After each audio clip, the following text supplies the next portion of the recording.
बांके बिहारी जी ने वृंदावन ही क्यों चुना? सीधा आंसर है, जहाँ पर कुंज है, जहाँ पर लता पताएं हैं, जहाँ पर संत हैं, जहाँ पर उनके भक्त हैं, जहाँ पर ब्रिजवासी हैं, तो सबसे पहले उन्हीं की वजह से शायद बिहारी जी ने वृंदावन धाम चुना। वृंदावन धाम को वास भलो, जहाँ पास बहे यमुना पटरानी, जो जन नाहे के ध्यान धरे, बैकुंठ मिले स्वर्ग राजधानी, यानी साक्षात स्वर्ग। क्यों कहते हैं कि कृष्ण को मोरपंख बहुत पसंद है? मोरपंख इसलिए प्रिय है क्योंकि उनके श्रृंगार में एक अद्भुत सौंदर्य आ सके, उनकी अद्भुत छवि आ सके। मोरपंख से ठाकुर जी का श्रृंगार होता है। ठाकुर जी जब रस विभोर होकर राधा रानी को बांसुरी सुनाते हैं, जब वो मोर हिलता है तो मानो ठाकुर जी की कृपा हम सभी पर उन बांसुरी की धुनियों में बरस रही है। जब आंखें बंद करें तो हर समय ठाकुर जी को याद करें, तो ठाकुर जी को याद करते हुए जब हमारे दो आंसू गिरे तो उनके लिए गिरे। यही अभिलाषा हमारे लोगों की चाहिए। नमस्ते। आज हम नेत्राना में चलेंगे वृंदावन, कुंज की गलियों में, जहाँ पर कृष्ण और राधा जी का प्यार और गोपियों का रास। आज हम उस वृंदावन को जानेंगे वहाँ के सेवक, वहाँ के पुजारियों से, जो वहाँ के प्रमुख पुजारी आज हमारे साथ हैं, श्री मोहित कृष्ण गोस्वामी जी, जो बांके बिहारी जी के अंग सेवक, चरण सेवक और ना जाने कितनी मोहक सेवा वो करते हैं। मुझे लगता है तभी उनका नाम मोहित जी है। आपका बहुत बहुत स्वागत है मोहित जी हमारी पॉडकास्ट पर। और बांके बिहारी जी के दर्शन आज हम आपकी वाणी से सुनना चाहेंगे, और आपकी सेवा। और इतनी कम उम्र में आप मेरे को ऐसे लगे इतने मोहक, आपकी सेवा को जब मैंने देखा, आप इतने सेवा में मगन थे। तो मेरे को बहुत आपकी सेवा से, क्योंकि मैं खुद श्रृंगार की सेवा, मुझे कई बारी मेरे गुरु के मंदिर में और माँ वैष्णो देवी पे सेवा का मौका मिला, तो मैं जानती हूँ सेवा सिर्फ एक भाव का मौका है। तो मैंने भाव आपके अंदर देखा। आप हमें आज लेके चले बांके बिहारी मंदिर। बोलो बांके बिहारी बिहारी लाल लाल की की जय। जय, श्री राधा रानी की की जय। जय। हम सभी सबसे पहले इस पॉडकास्ट को प्रारंभ करने से पहले राधा रानी एवं हमारी श्री पटरानी राधा रानी का जयकारा लगाए, जिससे कि उनके आशीर्वाद से, उनकी प्रेरणा से जो भी उनके बारे में चर्चा हो वो सभी भक्तों तक पहुँचे, जी। और ना जाने किस माध्यम से आकर वो यहाँ पर हमको दर्शन दे दें। क्या वाणी से निकले बिहारी जी महाराज उसी वाणी में वास करते हैं, क्योंकि हर मनुष्य के जीवन में ठाकुर जी राधा रानी आत्मा में वास करती हैं। इसलिए बोला जाता है कि जिस दिन आत्मा से परमात्मा का मिलन होगा वही हमारे श्री बांके बिहारी जी से हमारी अंतिम सांस होगी। तो सबसे पहले प्रारंभ करते हैं राधे राधे बोलते हुए, और बिहारी जी महाराज की चर्चा है तो राधा रानी अवश्य रूप से हमारे पास है। जी बिल्कुल। आज मैं आपसे पूछना चाहूँगी कि कृष्ण जी ने, बांके बिहारी जी ने वृंदावन ही क्यों चुना? देखिए, बांके बिहारी जी और कृष्ण जी स्वरूप एक ही है, लेकिन हमारी जो बांके बिहारी जी हैं, ये स्वामी हरदास जी ने अपनी सिर्फ भजन तपस्या यानी भजन साधना से प्राकट किए, जो कि इस धरोधारा पर हम सभी को दर्शन देते हैं। बांके बिहारी जी जिनका नाम है बांका, जो कि टेढ़े हैं। टेढ़े टेढ़े यानी उनके श्रृंगार में वर्णन आता है, टेढ़े टेपारे कटारे की रेट की, मांगे की पाग की धारी की जय जय, कुंडले जाए कपोलन ते, मुस्कान हो धूरी प्रहारी की जय जय, राजेश्वरी दिन रैन रटो, यही मोहन की बनवारी की जय जय, प्रेम से बोलो बोलो तो डोलो, बोलो श्री बांके बिहारी की जय। जय। इसलिए उनका नाम बांके बिहारी जी, कुंज बिहारी। अभी आपने बोला वृंदावन धाम ही क्यों चुना, तो इसका सीधा आंसर है, जहाँ पर कुंज है, जहाँ पर लता पताएं हैं, जहाँ पर संत हैं, जहाँ पर उनके भक्त हैं, जहाँ पर ब्रिजवासी हैं, तो सबसे पहले उन्हीं की वजह से शायद बिहारी जी ने वृंदावन धाम चुना, क्योंकि वृंदावन धाम में सब है। वृंदावन धाम की ऐसी वर्णन आता है कि जहाँ पर हमारी यमुना महारानी है, जहाँ पर बिहारी जी है, जहाँ पर राधा रानी है, कण कण में पत्ते पत्ते पर राधा रानी वास करती है। इसलिए बोला जाता है, वृंदावन धाम को वास भलो, जहाँ पास बहे यमुना पटरानी, जो जन नाहे के ध्यान धरे, बैकुंठ मिले स्वर्ग राजधानी, यानी साक्षात स्वर्ग, साक्षात बैकुंठ, जिसके लिए हम अभिलाषा करते हैं जीने के लिए, तो उसी बैकुंठ की तुलना वृंदावन धाम से की गई है। तो अगर आपको बैकुंठ देखना है तो इसलिए आप वृंदावन धाम आकर एक बार बिहारी जी का दीदार करो, तो मान्यता है कि साक्षात ठाकुर जी हम सभी पर कृपा बरसाते हैं। तो सिर्फ दर्शन मात्र से बिहारी जी प्रसन्न होते हैं। इसलिए सभी ब्रिजवासी बोलते हैं, सभी भक्तों के मन में भी आता है अब तो, हरि से नैन मिला के तो देखो, इतना धोखा खाकर तो देखो, अच्छा। सबसे सुंदर है हमारे बांके बाकी बिहारी, श्रीधाम वृंदावन आकर तो देखो। तो चलिए आज इसलिए हम वृंदावन धाम चुना है बिहारी जी ने, और इसलिए वृंदावन धाम की धरोधारा पर बिहारी जी वास करते हैं। कितना खूबसूरत वर्णन आपने दिया है। और अब आप मुझे बताएं कि जो बांके बिहारी जी को कहते हैं वो स्वयंभू विग्रह हैं, और वो कैसे स्वयंभू विग्रह हैं और कैसे आए उनको वो? विग्रह कहना अपराध कहते हैं हमारे शास्त्रों में, क्योंकि हमारे यहाँ बोला जाता है श्री विग्रह। श्री श्री विग्रह विग्रह। यानी जहाँ पे जिस प्राण प्रतिष्ठा में ठाकुर जी वास करते हैं। आपने देखा है हर देवी देवता को प्रसन्न करने के लिए अलग अलग श्रृंगार होते हैं, अलग अलग तपस्याएं होती हैं, अलग अलग ना जाने कितने यज्ञ होते हैं, हवन होते हैं। लेकिन हमारे बिहारी जी तो इतने कोमल हैं कि वो एक बार हर एक भक्त को जब देख ले और भक्त उनको देख ले तो वहीं पर दीवाना होकर ठाकुर जी चित हो जाते हैं उसके मन में, यानी बिहारी जी उसके हृदय में वास कर लेते हैं। तो हमारे बिहारी जी का तो ऐसा वर्णन आता है कि एक ही श्री विग्रह में बिहारी जी के राधा रानी भी वास करती हैं, बिहारी जी भी वास करते हैं। श्री इस क्या मतलब? श्री माने राधा हमारी जी। श्री राधा रानी, और बाकी बिहारी जी का मतलब राजा कृष्ण जी। यानी जी। एक तरफ आप देखेंगे बिहारी जी का आप दर्शन, हर वक्त गया होगा, चाहे हम यहाँ पे डिस्कस कर रहे हैं, चाहे हम दर्शन करने जाएं, तो बिहारी जी के हर तरीके का श्रृंगार होता है। भगवान पाग भी बांधते हैं, भगवान चोटी भी धारण करते हैं, भगवान मांग भी बांधते हैं लड़कियों का श्रृंगार, भगवान पाग पाग के रूप में एक जैसे जेंट्स का श्रृंगार होता है ना कृष्ण जी का, तो भगवान वो भी धारण करते हैं। भगवान चोटी भी पहनते हैं, भगवान घुंघरू भी पहनते हैं, भगवान हाथों में चूड़ियां भी पहनते हैं, भगवान उंगलियों में अंगूठी भी पहनते हैं। तो इसलिए वर्णन है कि हमारे एक ही बांके बिहारी जी में राधा रानी भी वास करती हैं और कृष्ण जी भी वास करते हैं। कहते हैं मोहित जी, जब आप श्रृंगार करते हैं बांके बिहारी जी का, क्यों कहते हैं कि कृष्ण को मोरपंख बहुत पसंद है, उसके लिए बताएं। मोरपंख इसलिए प्रिय है क्योंकि उनके श्रृंगार में एक अद्भुत सौंदर्य आ सके, उनकी अद्भुत छवि आ सके। मोरपंख से ठाकुर जी का श्रृंगार होता है। अलग अलग तरीके की भगवान की, जैसे मोरपंख हो गया श्रृंगार में, अलग अलग जरी के श्रृंगार हो गए, भगवान के मालाएं होंगी, जैसे बिहारी जी के इस समय जो मैंने पहन रखी है ठाकुर जी, मैं समझ रहा हूँ कि बिहारी जी की प्रसादी माला है, तो ठाकुर जी इसी में वास करते हैं। मेरे मन में भाव आता है कि वृंदावन के कण कण में राधा रानी बिहारी जी वास करते हैं। और बिहारी जी को मोरपंख तो इसलिए प्रिय है क्योंकि वो राधा रानी के साथ नित्य रूप से रासलीला करते हैं। तो मोरपंख की बांसुरी आपने वृंदावन धाम में हर भक्त के हाथों में देखा होगा, बिल्कुल बिल्कुल। दिखती भी बहुत है कि ऊपर मोरपंख लगा दिया तो बांसुरी दिखती। तो ठाकुर जी जब रस विभोर होकर राधा रानी को बांसुरी सुनाते हैं, जब वो मोर हिलता है तो मानो ठाकुर जी की कृपा हम सभी पर उन बांसुरी की धुनियों में बरस रही है। तो इसलिए ठाकुर जी को बांसुरी भी प्रिय है, मोरपंख भी प्रिय है, और ठाकुर जी को निम्न रूप से अलग अलग वस्तुएं, अलग अलग भक्त प्रिय हैं। मोरपंख तो भक्त छोटा, से भगवान। भक्त से भगवान होते हैं, और हर एक छोटे छोटे अंश में भगवान कृपा बरसाते हैं। चाहे वो हम उनके बारे में चर्चा करें, इसको पॉडकास्ट ना कहकर हम हरी चर्चा कह सकते हैं, क्योंकि बिल्कुल। जितना ठाकुर जी के बारे में व्याख्यान करे जाए ना मेरे लिए मुमकिन है आपको बताने के लिए, ना आप सुन पाओगे। ना मेरे लिए उनके उनके लिए प्रश्न पूछना मुमकिन है, कि उनकी कृपा है कि हम आज उनके बारे में बात कर पा रहे हैं। हम तो उनको सिर्फ महसूस कर सकते महसूस हैं। कर सकते हैं। जब आंखें बंद करें तो हर समय ठाकुर जी को याद करें, तो ठाकुर जी को याद करते हुए जब हमारे दो आंसू गिरे तो उनके लिए गिरे, यही अभिलाषा हमारे लिए होनी चाहिए। जब मोहित जी आप श्रृंगार करते हैं, जब आप उनको, उनके वस्त्रों को, उनके गहनों को, उनके पुष्पों को, उनको माला पहनाते हैं, वो क्या भाव होता है उस टाइम आपका? प्रेम का भाव होता है। हमारे यहाँ प्रेम की सेवा है। जैसे माँ एक बच्चे को रखती है ना, वैसे हम भगवान को ऐसे रखते हैं अपने प्रेम में, जिससे कि भगवान प्रेम के भूखे हैं। हर भक्त भगवान को देखने आता है कि बिल्कुल। भगवान को वो देख सके, लेकिन कोई भक्त प्रेम नहीं करता कि भगवान उसको देख सके।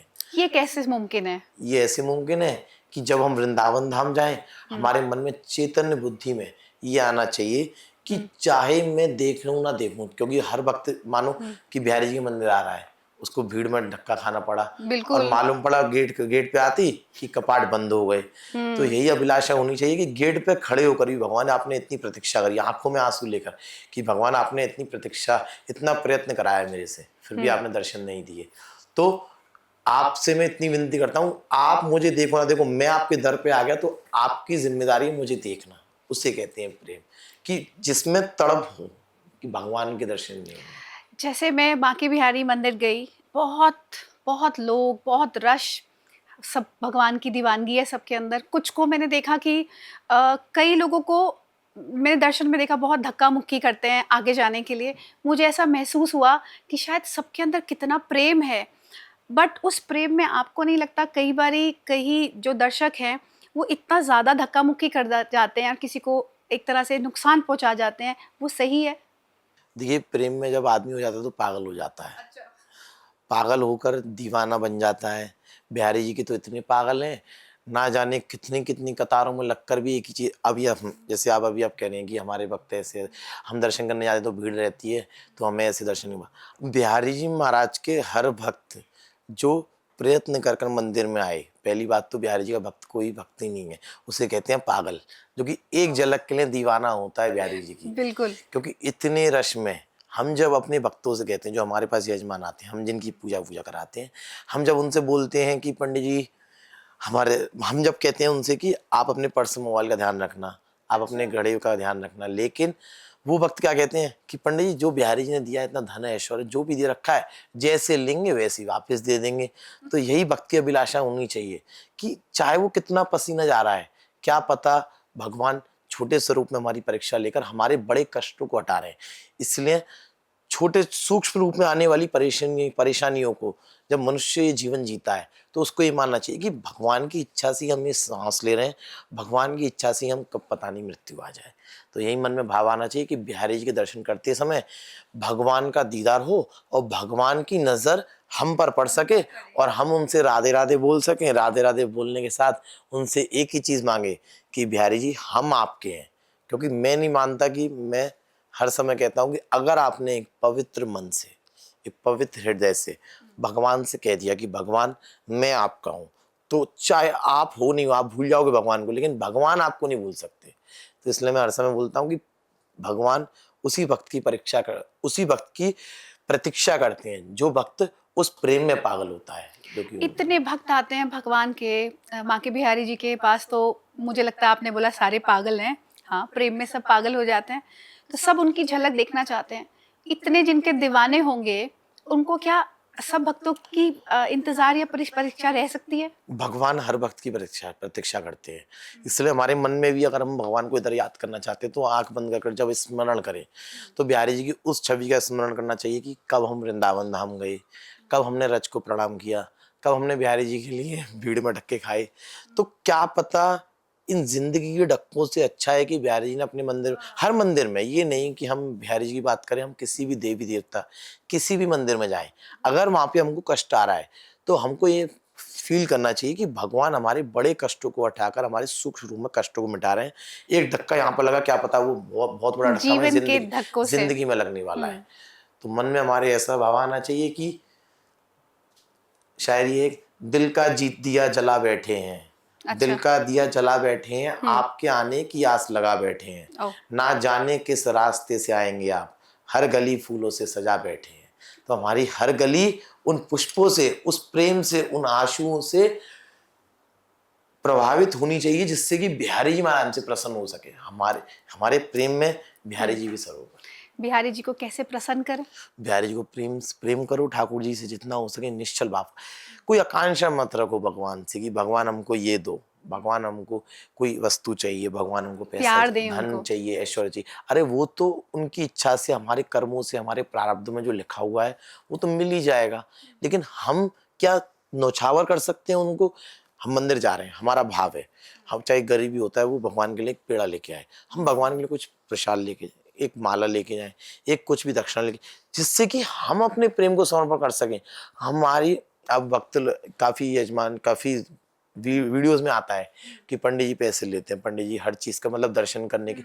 तो भगवान के दर्शन करते समय अगर हम कुछ पाप की कमाई, चाहे हम मेरी हो चाहे किसी की भी, हम अपने धन को शुद्ध करने के लिए हम अपने 11 रुपए भी अर्पण करें। भगवान 1100 में खुश नहीं होंगे, लेकिन जिस भक्त ने 11 रुपए भी अपने भाव से अर्पण करे, प्रेम से अर्पण करे, भगवान उसको स्वीकार करते हैं। इसका मतलब सब कुछ प्रेम और भाव है। हमारे बिहारी तो प्रेम से प्रसन्न होते हैं, और प्रेम के साथ समर्पण भाव होना चाहिए। भगवान से इतना प्रेम हो, जितना उनको याद करें, उतना याद करते हुए हृदय में, छवि में बसे भगवान, जितना हो सके सबसे पहले हमको वृंदावन को समझना चाहिए जी। कि वृंदावन है क्या। वृंदावन कोई हंसी खेल नहीं। अच्छा है किसी गुरु का आश्रय लेने से, किसी संतों का आश्रय लेने से, किसी गुरु का आश्रय से वृंदावन को समझें कि वृंदावन क्या है, वृंदावन धाम में आने से क्या हमारा लाभ होगा, क्या बुद्धि शुद्ध होगी। बुद्धि शुद्ध होने के साथ अगर कोई भक्त वृंदावन धाम आ गया और उसने बिहारी जी के दर्शन कर लिए, वो चला जाए वृंदावन धाम से, लेकिन उसका मन वृंदावन धाम में रह जाएगा। ये तो हर वक्त हमारे भी बोलते हैं, शायद आपके भी वक्त बोलते होंगे। जैसे आपने बताया कि प्रेम और भाव से प्रभु खुश हो जाते हैं। एक जब आप श्रृंगार करते हैं तो आपको लगता है कि कौन से वस्त्र उनको बहुत प्रिय हैं और कौन सा रंग? भगवान को हर वस्त्र प्रिय है। भगवान को वस्त्र भी उस प्रेम, मैंने आपसे बोला ना प्रेम की सेवा है, तो वस्त्र हम जब पहनाते हैं भगवान को हर एक जी। चीजों का ध्यान रखते हैं। भगवान हमारी साड़ी भी पहनते हैं जो लेडीज धारण करती है, हम्म। भगवान हमारे पटका भी पहनते हैं जो जेंट्स पहनते हैं। तो भगवान को दोनों तरीके के श्रृंगार होते हैं। पुजारी जब सेवा करता है वो प्रेम से सेवा करता है, हर चीज का ध्यान रखता है। जैसे हमारे यहाँ नाखून बड़े नहीं रहते पुजारियों के, तो पुजारियों के नाखून छोटे रहे, जिससे कि गलती से भी अगर उनको- हमारे भगवान को कष्ट हो गया, जैसे छोटे बच्चे जी, को ना लग जाए। जैसे हमारे हमारे भगवान के माना जाता है कि 4.5-5 साल का स्वरूप है, तो ज- हमारे मन में इतनी पीड़ा होनी चाहिए कि सिर्फ हमारी अभिलाषा, हमारी दर्शन देने के लिए हमारे बिहारी जी इतना कष्ट उठाते हैं। 4 घंटे लगातार खड़े रहते हैं, 4 घंटे सुबह, 5 घंटे सुबह, 4 घंटे शाम को। तो हमारे मन में ऐसी पीड़ा आनी चाहिए कि भगवान ने हमारे लिए इतना कष्ट उठाया, तो क्या हम उनको अपना प्रेम समर्पण नहीं कर सकते। श्रृंगार करते समय हर चीज का ध्यान रखते हैं। अगर हमने दुपट्टा पहन रखा है तो दुपट्टा मुंह पर आए, कुछ गंदे अवशेष भगवान पे नहीं चले जाए। हर एक चीज का ध्यान रखा जाता है। बिहारी जी की बचपन से जब जन्म लेने के साथ ये सेवा का सौभाग्य मिला, तो जन्म जब लिया, हमारे बाबा ने, पर बाबा ने हर चीज सिखाई कि भगवान की ऐसे सेवा करो, ऐसे भगवान का श्रृंगार होता है, ऐसे भगवान से प्रेम किया जाता है, ऐसे भगवान को दर्पण दिखाया जाता है, दर्पण दिखाने के साथ ऐसे माला पहनाई जाती है। तो ये छोटी छोटी अवशेष हैं जिनको हम सिर्फ महसूस कर सकते हैं। उनको शब्दों में व्याख्यान करना, एक तरीके से ये हम उसको भाव है समझ और सकते प्रेम हैं है। अपने भाव को कि बिहारी जी हमसे कितना प्रेम करते हैं। जब आप श्रृंगार कर लेते हैं, आप ही से मैंने सुना कि बिहारी जी को चंदन और इत्र बहुत पसंद है, उसके बारे में बताएं। भगवान के साल में एक दिन अक्षय तृतीया का दिन है, जिस दिन भगवान को चंदन सेवा अर्पण होती है भक्तों द्वारा। बाकी रोज भगवान के पुजारी डेली चंदन सेवा करते हैं, लेकिन आपको चंदन दर्शन यानी चंदन का गोला जो ठाकुर जी चरणों में रहता है वो अक्षय तृतीया वाले दिन होता है। वैसे तो भगवान के हर दर्शन में इन्हें शरद पूर्णिमा हो गई, शरद पूर्णिमा हो गया, रैली तीज हो गई, लेकिन भगवान का कोई दिन नहीं है, भगवान से हमारे हर दिन है। तो इसलिए अक्षय तृतीया पे चंदन की आपने नाम लिया, चंदन ये वैसे रोज सेवा होती है, हम लोग करते हैं, अपने यजमानों से कराते हैं, लेकिन दर्शन साल में एक ही दिन होते हैं, अक्षय तृतीया वाले दिन, जिस दिन भगवान अपने सर्वांग दर्शन देते हैं। और इत्र सेवा की महत्वता ऐसी है, जैसे एक माँ अपने बच्चे को रखती है, वैसे ही भगवान की, जैसे आप हर माँ अपने बच्चे की मालिश करती है, तेल से करती है चाहे कैसे भी करती है, ऐसे हम भगवान की मालिश करते हैं। हमारे मन में ये भाव आता है कि भगवान को कोई भी कष्ट नहीं हो, हमारे हाथों से अंगूठी उतार देते हैं, हर चीज उतार देते हैं कि जैसे एक छोटे बच्चे को करते हैं ऐसी सेवा मालिश में। की जाती है कि भगवान ने हमारे 4 घंटे दर्शन दिए। तो हमारे मन में ये आंसू आते हैं, हमारे मन में ये आकांक्षा आती है कि भगवान आपने ये जो कष्ट उठाया वो तो उठा लिया, लेकिन अब हमारे मन में ये भाव है कि आपके कष्ट को हम दूर करें। तो ये प्रेम है जो कि हर पुजारी, हर बिहारी जी के अंग सेवक ध्यान रखता है कि बिहारी जी को प्रेम। कितना खूबसूरत भाव है भगवान को पाने का, कि सिर्फ प्रेम चाहिए। अगर आप सेवा भी कर रहे हैं तो ये सोच के करें कि उनको दर्द ना हो जाए, हमारे जोर से पकड़ने से हमारे नाखून ना लग जाएं, हमारी अंगूठी ना उनको छू जाए। कितना सुंदर भाव है मोहित जी। और जब आप श्रृंगार कर लेते हैं फिर आप भोग लगाते हैं ठाकुर जी को। भगवान तो हमारे इतने नटखड़े हैं, उठने के साथ ही अच्छा। अलग अलग अंश मिलते हैं। चमत्कार है ठाकुर जी के, निम्न आपने सुने होंगे, अगर आप महसूस करना चाहें तो वृंदावन धाम में इतनी कृपा बरसती है, हर ब्रिजवासी जानता है बिहारी जी कितने चमत्कार करते हैं। कुंज गलियों में पता नहीं किस गोपी के साथ छेड़ के चले गए, कैसे, उसका बहुत सी कहानियां हैं भगवान की, जो कि अक्सर हमको महसूस होता है जब भगवान को शयन करा के जाते हैं। सुबह सुबह जब उठाते हैं भगवान को, उनके सबसे प्रिय रात्रि में भगवान के शयन के लड्डू पान रखा जाता है। तो अक्सर हमको छोटे छोटे शीशों में भगवान दर्शन देते हैं। कभी टिफिन खुला हुआ मिल गया, कभी भगवान के होठों पे हमें वो बूंदी मिल गई, बूंदी का लड्डू भगवान को प्रिय है। ऐसे ही जब हम भोग लगा के जाते हैं, भोग पे जब पर्दा लगा दिया जाता है क्योंकि भगवान का नज़र का भोग है। कभी हम जब भगवान का कुछ शेष दिखाते हैं भगवान, जैसे कभी कभी भगवान की ज़्यादा देर भोग पाने की इच्छा है, तो जब पर्दा लगा हुआ है, जब पद समाप्त हो गए, हम अंदर चले गए, तो मालूम पड़ा कि भगवान के होठों पर वो खील लगी हुई है। तो ये भगवान छोटे छोटे अंश रूप में दर्शन होते हैं पुजारियों को, क्योंकि सिर्फ महसूस किया जा कितना सुंदर अनुभव आपको मिलता है। और मैं आपसे एक चीज और पूछना चाहूंगी, इतनी मुझे आपको देख के लग रहा है कि एक छोटी सी उम्र में आप कब से सेवा कर रहे हैं?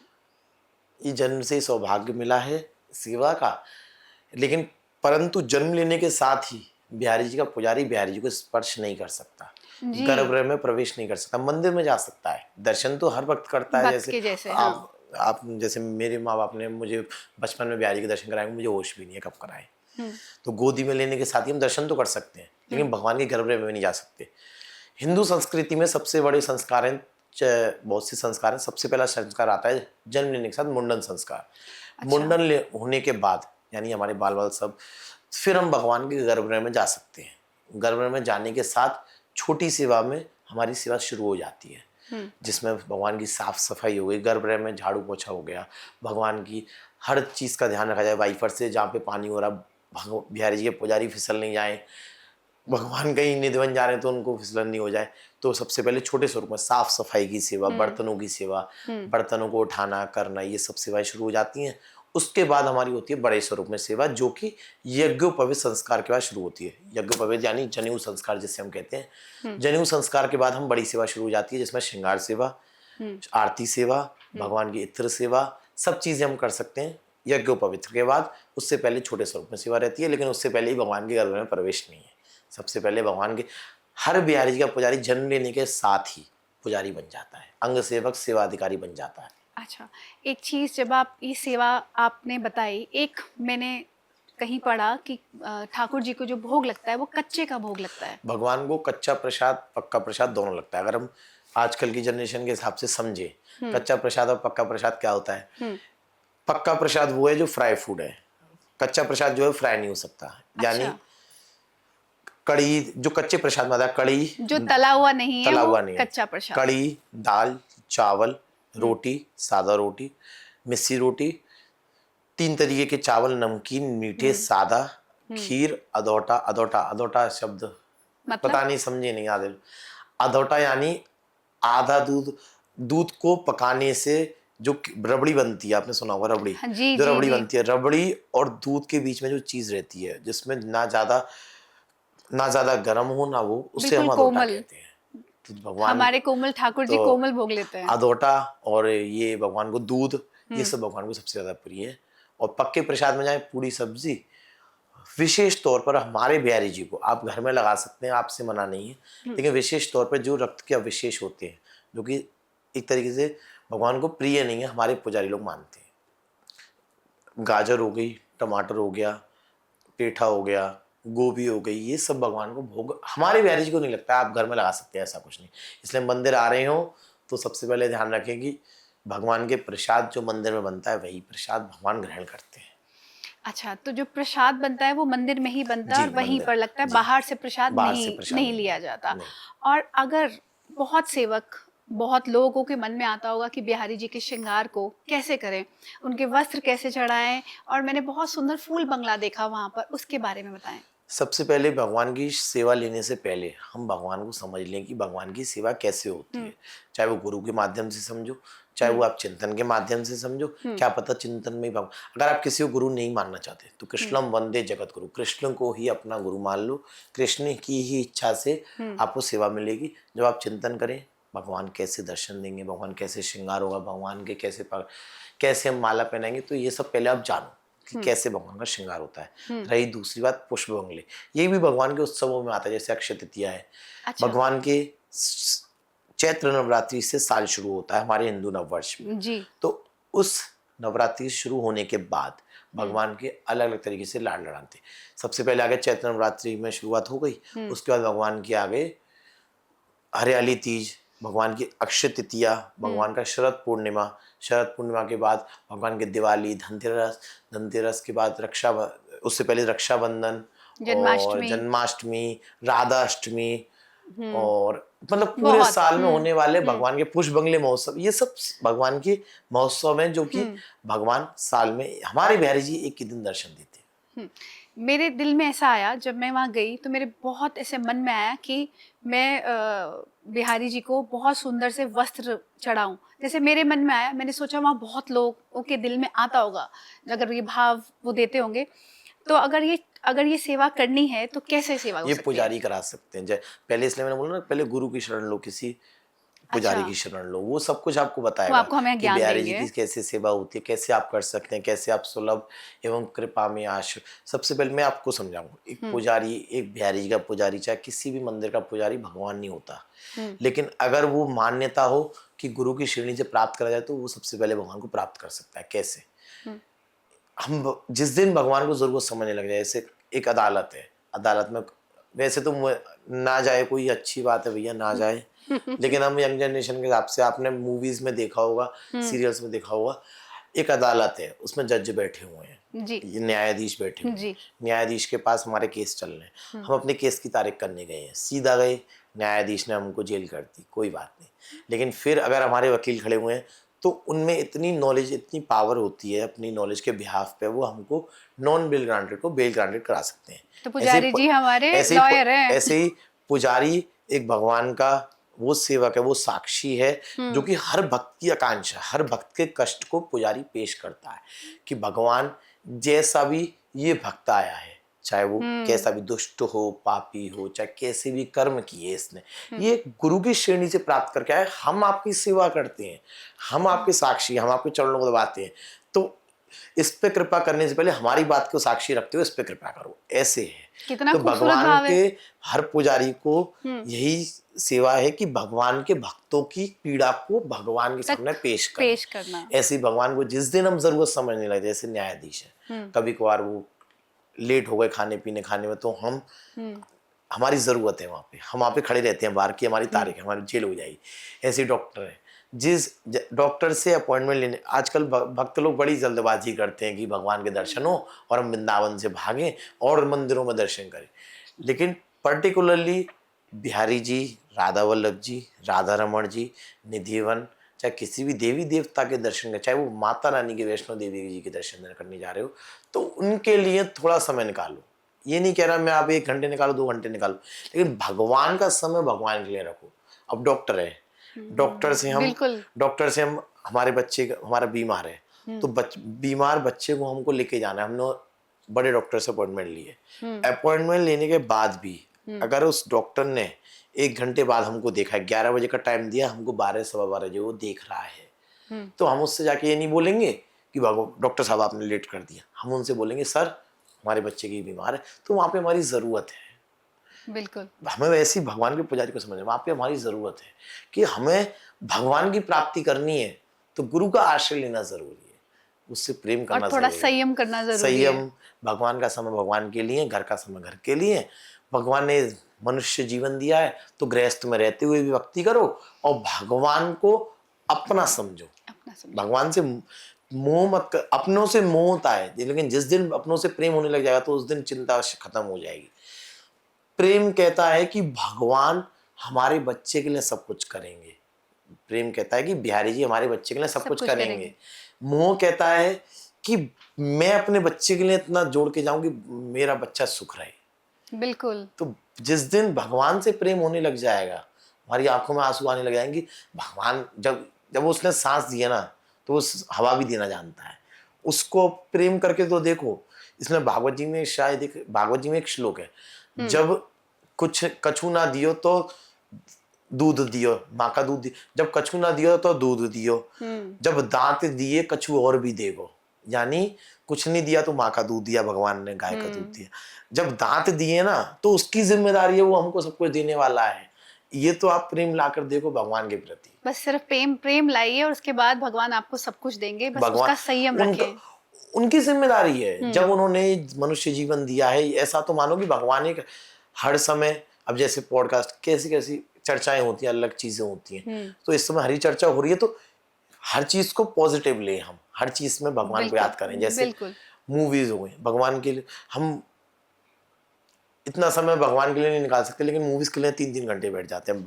किसी की भागवत हो रही है तो वहां पे जाने का 10 बार टाइम देख लेंगे, लेकिन मूवी में पूरा लगातार देखते रहेंगे। तो यही फर्क है, भगवान को अपनी जरूरत हमको भगवान को जरूरत समझाने में, और उस चीज को महसूस करने में कि भगवान हमसे कितना प्रेम करना चाहते हैं और आप कितना करते हो। भगवान तो हर वक्त से प्रेम करते हैं। अगर हम वृंदावन आते हैं, हम बांके बिहारी जाएं, उसके बाद जो एक पहली बार वृंदावन आया है, उसका जो भाव है उसको कहाँ जाना चाहिए? क्योंकि एक नया जो भक्त आता है वो बहुत भाव से विभोर होता है, पर उसको पता नहीं होता कहाँ जाना है, क्या दर्शन करने हैं। सबसे पहले हमको वृंदावन धाम में आने के साथ वृंदावन के मंदिरों के बारे में जानना चाहिए। जैसे मैंने आपको बताया, हर चीज के बारे में समझो, पहले बिल्कुल। ज्ञान लो।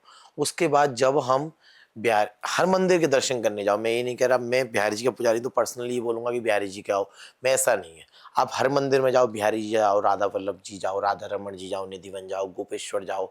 इतने प्राचीन, इतनी धरोहर हमारी वृंदावन में है कि हर जगह भगवान के कुछ ना कुछ अवशेष, कुछ ना कुछ अंश, कुछ ना कुछ कृपा बरसती रहती है।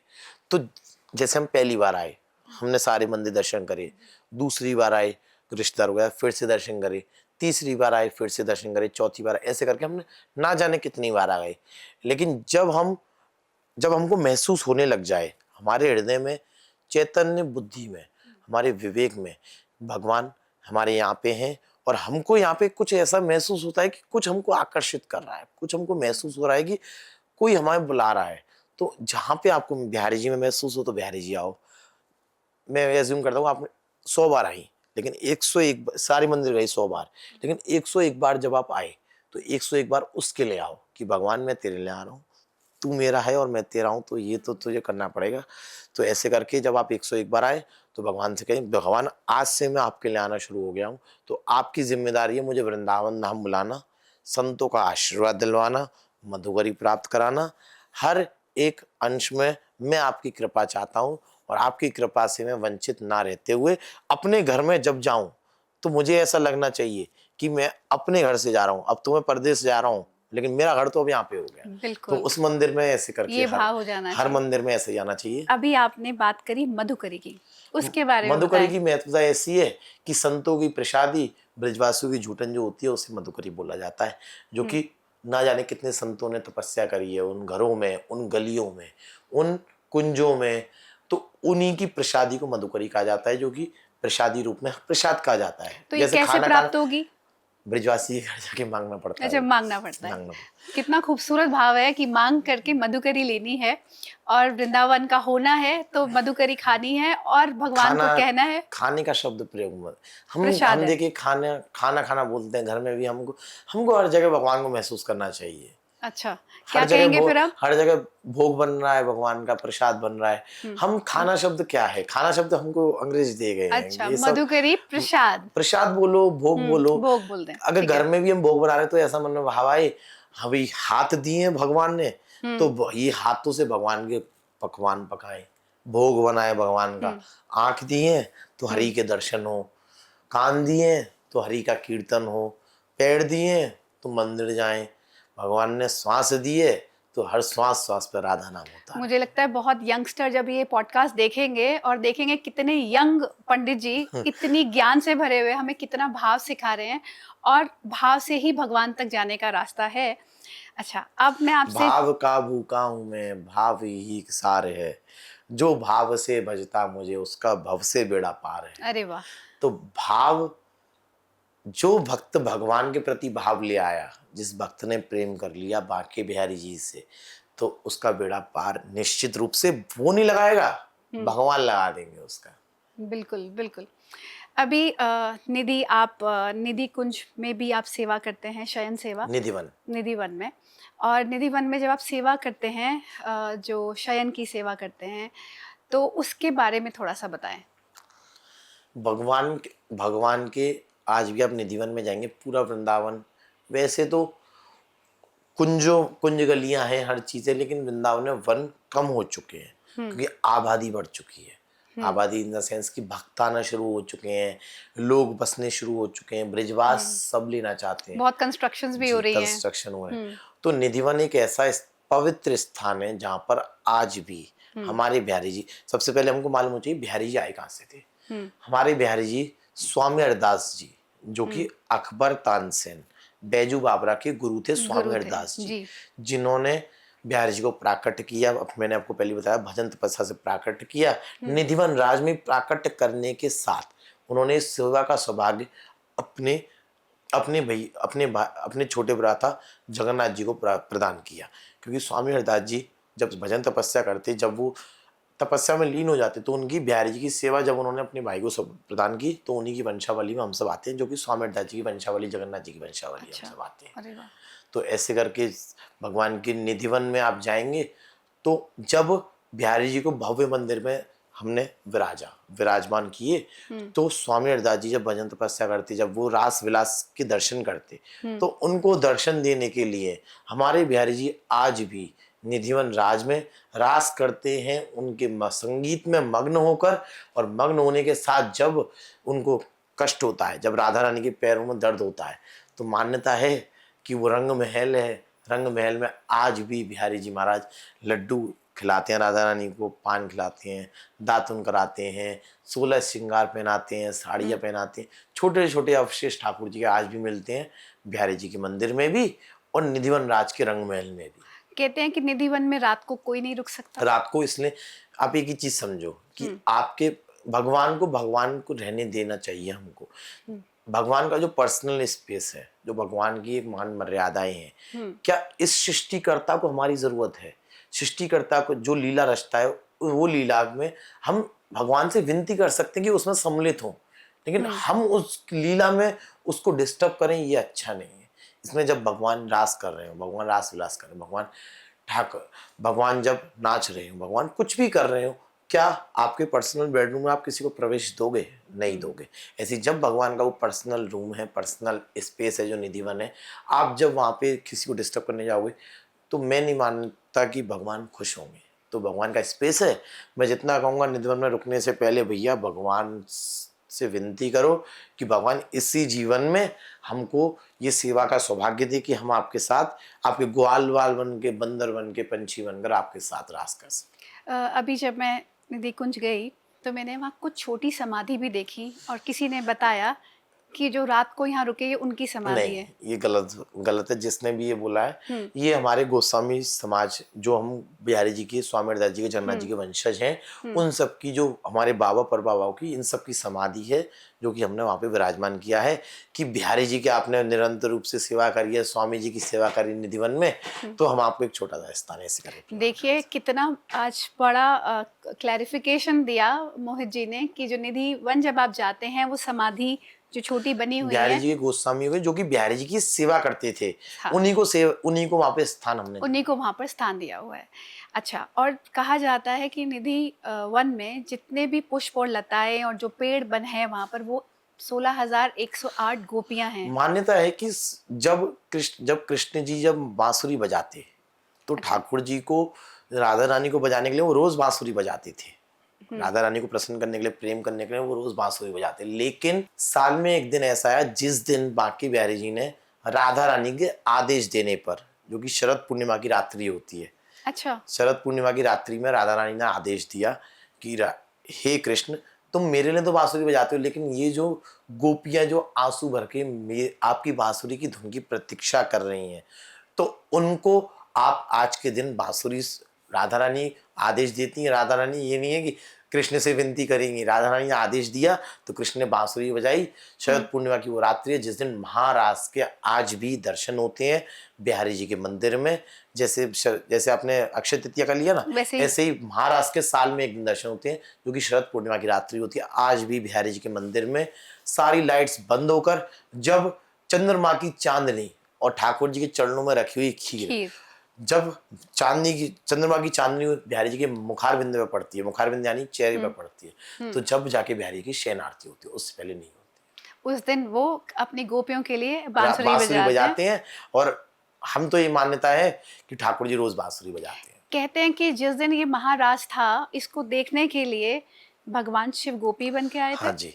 तो ये जब बिहारी जी जब रास करते, तो ठाकुर जी की राधा रानी के साथ जब रास करते, निर्भित निकुंज में जब वो रास करते थे, तो जब भोले बाबा को पता पड़ा कि सारी गोपियां यहाँ पर रास कर रही हैं, तो मैं भी चलता हूँ। तो पार्वती मैया को तो प्रवेश हो गया, क्योंकि वो 16 श्रृंगार करके आई थी। लेकिन भोले बाबा को प्रवेश इसलिए नहीं मिला क्योंकि उनकी लंबी लंबी जटाएं, लंबे लंबे हाथ, गले में सांप सब सांप तो जो भोले बाबा का श्रृंगार है, वो उनका तो भैया व्याख्यान करना हमारे मेरे लिए तो पाप है, क्योंकि वो तो ठाकुर जी अभिलाषी, उनका तो दिव्य सौंदर्य, दिव्य स्वरूप है ठाकुर जी का। उनको तो चिंतन करने मात्र से महाकाल महाराज की जय बोलते इतना मन में भाव आता है कि भगवान आज। तो ऐसे मन में जब राधा रानी और कृष्ण रास करते, तो पार्वती मैया को प्रवेश मिल गया। जब पार्वती मैया से जब भोले बाबा ने बोला तुम कहाँ पे जा रही हो, तो पार्वती मैया ने भोले बाबा का ऐसा श्रृंगार करा, ऐसा श्रृंगार किया, उनको नथ पहनाई, लेडीज जो पहनती है उनको बिंदी अच्छा। पहनाई, उनकी सारी जो जटाएं जो थी वो सारी बांध के, जो लेडीज जूड़ा बांधती है वैसे बांध दी, और हाथ में चूड़ी पहना दी और साड़ी पहना के। तो मन में रहा पार्वती मैया के ऐसा है कि भगवान मैं तो आपको वहां पे ले जा रही हूँ, कृष्ण तो बाद में दीवाना हुआ, मैं तो पहले ही दीवानी हो गई आपके। तो अरे ऐसे वाह। करके भोले बाबा आज भी गोपी स्वरूप में गोपेश्वर महादेव नाम है, जो कि भोले बाबा बैठे हुए हैं, जो कि निधिवन में बांके बिहारी जी के साथ राधा रानी के साथ रास किया था। तो यही व्याख्यान है, पार्वती मैया के साथ भोले बाबा खुद गोपी बनकर गोपी स्वरूप में वृंदावन आए। वृंदावन धाम में निधिवन में आए, जहाँ पे रास किया। कहते हैं कि जब शिव प्रसन्न होते हैं तो कृष्ण की भक्ति देते हैं। कृष्ण और शिव, चाहे राम हो चाहे कोई अलग नहीं है, ये तो उनकी अधिदैविक शक्ति हैं जो हमको मनुष्य जीवन में प्रेरणा देती है रहने के लिए, ये जीवन जीने के लिए। राम कृष्ण दो एक हैं, अंतर नहीं निमेश, इनके नैन गंभीर हैं, उनके चपल निमेश। यानी कृष्ण के नैनों में चपल यानी नटखटता है, राम के नैनों में गंभीरता है। मर्यादा श्री पुरुषोत्तम राम जी हमें समझाते हैं कि जीवन को कैसे जीना है, कृष्ण हमको समझाते हैं कि अपने जीवन में कैसे इस जीवन को जीते हुए हम अपने मनुष्य जीवन में सांसारिक वस्तुओं के साथ कैसे रहें।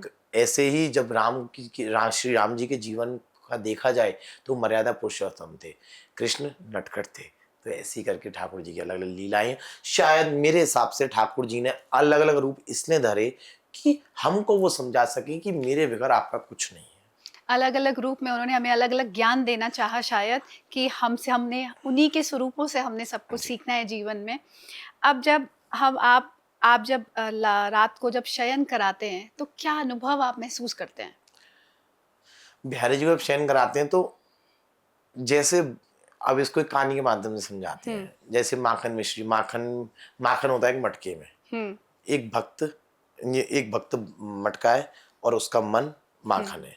जिस दिन उस मटके जैसे ऊपर से तो सब सुंदर है, लेकिन अंदर हमारे जो हृदय है उसमें जो माखन है, जब उनको समर्पण कर देंगे, जब भगवान उसको खाना चखना शुरू कर देंगे, तो भगवान उनसे प्रेम करना शुरू कर देंगे। हृदय रूपी माखन को हमने भगवान के चरणों में समर्पित कर दिया, जिस दिन भगवान ने उसे ग्रहण कर लिया, तो ये उसी दिन हमारा जीवन सफल हो जाएगा। ऐसी प्रेम होता है भगवान से कि भगवान जब शयन हम अपने गोदी में लिटाकर आराम से भगवान के जब पैरों को दबाते हैं, हमारे मन में ऐसा भाव आता है कि भगवान आपको कष्ट नहीं हो। जब आप निधिवन रास करने जाओ तो आप आराम से रास करो। सुबह सुबह आने के साथ भी जब भी हम पैर दबाते हैं कि भगवान आपने रास किया, रात को तो पैर दबाए, अब निधिवन से रास करके आए हो, तो सुबह जब भक्तों को दर्शन देने वाले उससे पहले ही पैर दबाते कि कहीं आपको कष्ट हो रहा हो, तो सुबह सुबह आप दर्शन दे देना बिहारी जी। तो बांके बिहारी में दर्शन देते हैं और निधि कुंज में निधिवन में रास करते हैं भगवान। आज भी मान्यता आज भी आराम करने कुंज आते गलियों हैं। में होते हुए भगवान रास करने जाते हैं।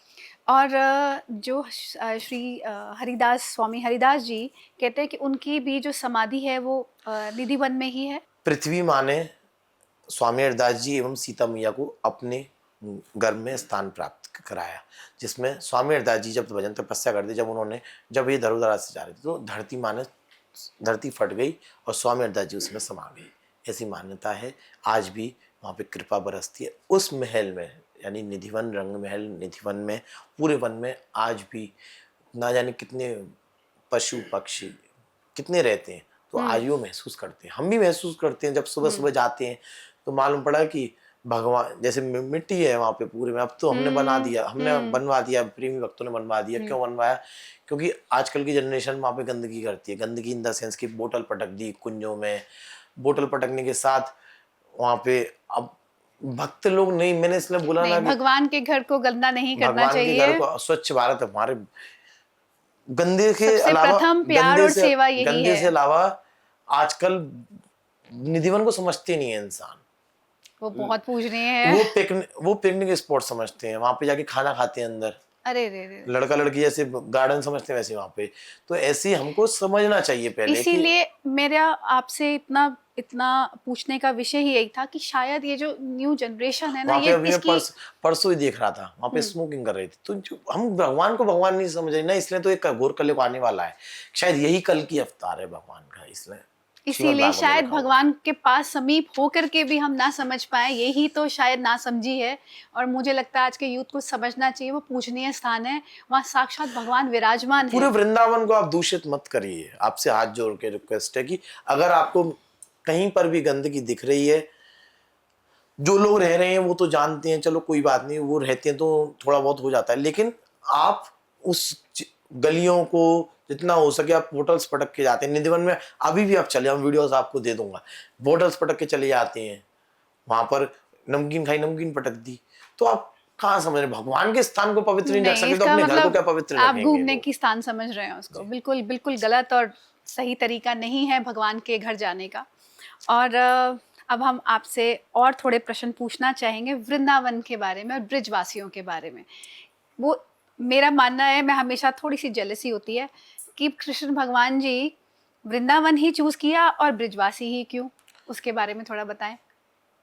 आप तो शायद ब्रिजवासी हैं। शायद ब्रिजवासी इतना प्रेम करते थे, शायद पुनर्जन्म के में कृष्ण जी ने उनको वरदान दिया कि इस जन्म में मैं आपके साथ सखा बन के खेलूंगा, शायद बिहारी जी हमारे साथ ऐसे ही खेलते हैं। तो आप इसका मतलब शायद मैं इसमें कैसे ज्यादा बोल ज्यादा प्यार करते हैं। ज्यादा प्रेम करते हैं ब्रिजवासियों से, चाहे है। द्वारका जाने के बाद भी मानते हैं, वहां के लोग बताते हैं कि देखो जो जिसको पूछता है उसी के जयकारा लगाता है, जय द्वारकाधीश की। हम भी ऐसा कुछ नहीं है किसी, क्योंकि सब भगवान के अवतार हैं, कोई अलग थोड़ी नहीं है, मान्यता है वहां पर भी बताते हैं लोग कि चाहे कृष्ण द्वारकाधीश में भगवान हम सबको एक प्रजा की तरह समझा रहे हैं, लेकिन कृष्ण हमारे साथ यहाँ पे खेल रहे हैं, या फर्क है। आपके सखा हैं। भगवान ने वहां पे भगवान ने वहां पे लीला करी, भगवान ने वृंदावन में प्रेम किया, भगवान ने वहां पे शस्त्र उठाए, भगवान ने वृंदावन में बांसुरी उठाई।